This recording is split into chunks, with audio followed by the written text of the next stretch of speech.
Hi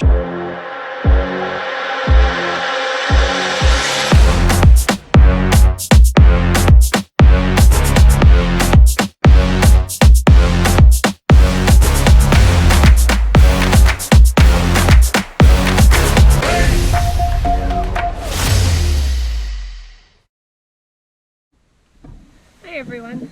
So today I thought I'd share a little bit about how we navigate when we're on our road trips and out in the bush. I have a multi-stage system for navigating that I'll walk you through. So on the bike itself, I use the Garmin Zumo GPS, and I have the integrated mount right on my handlebars. This is a motorcycle-specific GPS, so it's weatherproof and glove-friendly touchscreen. It works fairly well. I find it does get a little bit glitchy when I try to do things on smaller roads or Forest Service roads. The Street Maps works great. I have the BC Backroads map book chip in here with all of the BC Backroads. And I find it's good for on-trail navigation if you're following a specific route that you already know.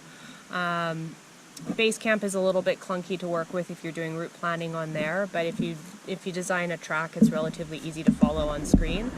Where I find the GPS struggles is if I'm trying to program a route to, say, a remote rec site, and it doesn't pick up some of the smaller offshoot Forest Service roads. You kind of go around in circles a little bit, but otherwise it's pretty good.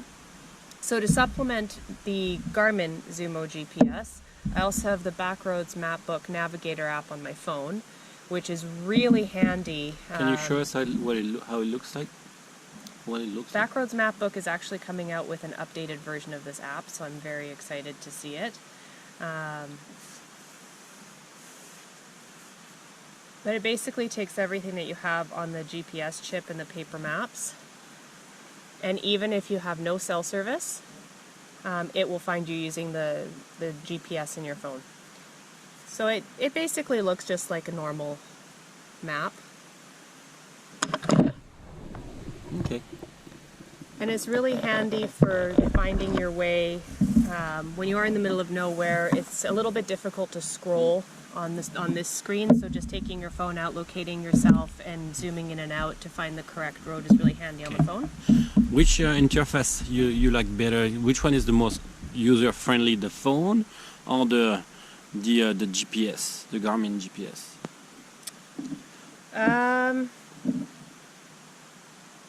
The Garmin GPS for when you're moving and you already know where you're going.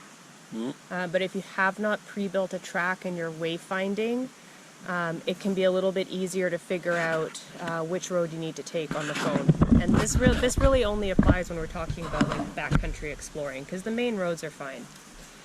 To supplement all of that, I also purchased the BC actual map books, Backroads map books. And she has like 6 of them. And I photocopy the pages of where we're going to go. So that I have a paper map to refer to as well. If the phone dies, if the GPS dies, I can still wayfind using the paper map and my InReach GPS. So this is handy because if you can see, I've got an example when I'm route planning and I'm thinking about alternate routes on the back roads. I can highlight what I want to take and then just refer to this on the fly without having to pre-program a route. I find having the paper maps really helps for visualization when you're trying to figure out where you're going to go throughout the day and you don't have a set plan in mind. Putting them together and sort of figuring out, well, you know, maybe if I take this back road, end up in this town, it's a lot easier on paper than on one of these two small screens.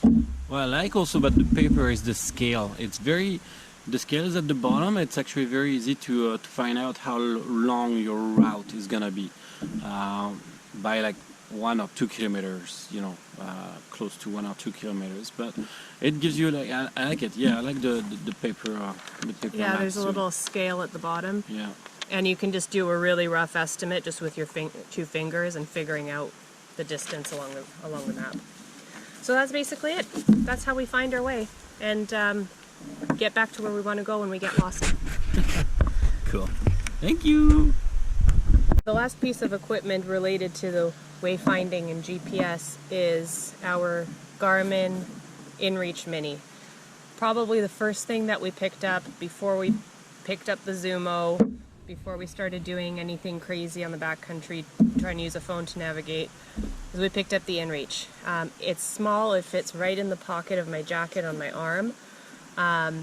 As you can see, it doesn't have a map screen, but it will show, it has a compass and it will follow tracking points.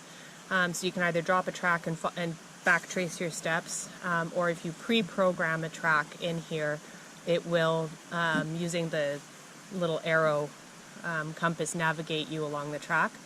But the most important reason why we bought this was for the Iridium satellite SOS. No matter where you are in the world, something happens, you hit that SOS and search and rescue is on the way. You can use your imagination for all kinds of horrible things that can happen when you're riding in the backcountry on a motorcycle. Most important piece of equipment. It links via Bluetooth to the EarthMate app, which you just download on your phone. And so you can pre-program tracks in here and navigate and follow those. You can set up a map share page and have this track you at whatever interval you want to set. I think it's like 30 minutes, 1 hour, 2 hours, whatever. And your loved ones can follow your progress on your trip. And you can also message from anywhere in the world, whether you have service or not, because it links to your cell phone number. So I can text my parents, for example, when we stop somewhere for the night, whether I have cell signal or not, and they know I'm okay.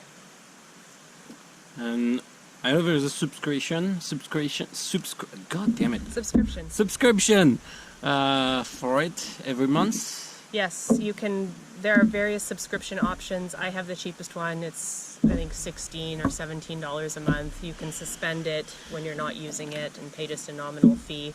But it allows you to track, send messages, and of course be hooked up to the all-important search and rescue. All right, awesome. Thank you.